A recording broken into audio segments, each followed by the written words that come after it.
Chú chó đã đợi ở trường đại học suốt 1000 ngày để chờ một người. Ngày nào chú chó cũng đến cổng trường đại học để đón cậu chủ của nó đi học về.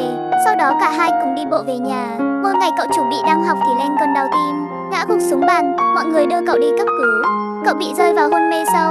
Chú chó không hề hay biết và đến giờ vẫn đến đón cậu chủ. Nó kiên nhẫn chờ và vẫn đều đặn ra đứng chờ ở cổng trường. Dù trời mưa tỏ giá rét, dù tuyết rơi dày, chú chó vẫn ra chờ đón cậu chủ về. Thu sang, đông tới, hạ về, chú chó vẫn chờ cậu. Một ngày mùa xuân ấm áp, cậu chủ đã tỉnh và trở về. Chú chó mừng rỡ quấn quýt với cậu chủ. Chú chó trung thành đã chờ được người chủ mà nó yêu thương.